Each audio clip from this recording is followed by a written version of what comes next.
So here's the parts car. It's a 2004 special. It's only got 152,000 kilometers. The body looks good, but the underneath is pretty soft. It's got rotten floor in the front and back. The frame's a little bit soft too, so it's best used as a parts car. But I'm gonna harvest as much as I can off it to put on the other car.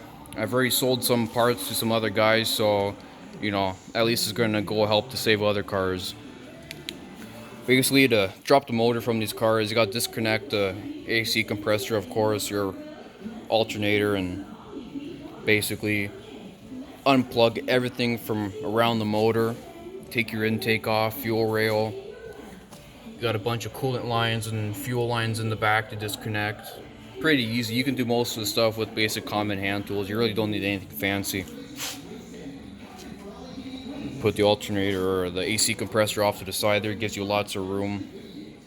The harness is actually really simple to disconnect. Once you have everything off at the top and around the sides, all you got to really do is get to the starter and take that out, because there's a wire that runs from the back of the motor underneath the exhaust manifold to where the starter is, right there next to the cat. And then once you have that done, basically you can pull the harness out and set it aside. Radiator comes out from bumper, everything. Just makes it a lot easier.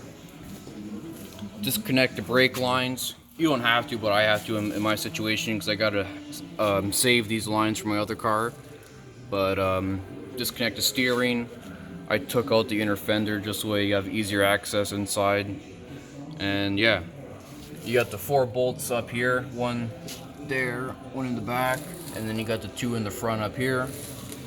And then basically this whole thing will drop off as one. Disconnect the struts up here, 4 bolts each side, coming underneath. You want to cut the exhaust right off before the muffler, and I'll give you access to take the cats off. Once you lower the motor down, you'll have room to take the passenger cat out. You can take out the driver's side cat with the motor in place, or with the subframe in place, which would make it a lot easier to get to the other stuff on the transmission, because you have to disconnect the shifter, and there's like 4 plugs, 3 or 4 plugs on the transmission you got to disconnect. So taking the driver's side cat out will make it a lot easier.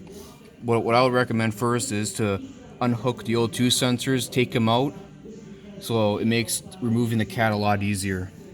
But yeah, it's a pretty straightforward job actually. Once I got the other car, the motor out of that car out, this is going by a lot quicker. But I'm taking my time with it, just save as much parts as possible.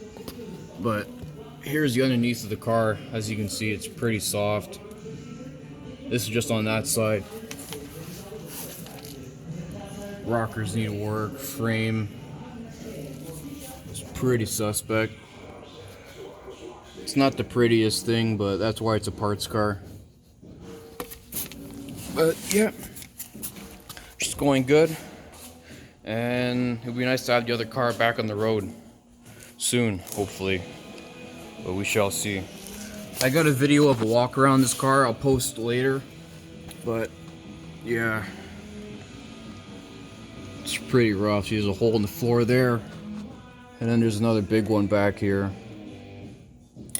I could get the other car and cut the floor out, the blue one, but personally, I want to keep that car on the road since I like the interior and the color combination better. But, oh well. This will be done soon. Pull everything out, and then tomorrow I'll be putting this motor in the other car. And I'll update you guys then.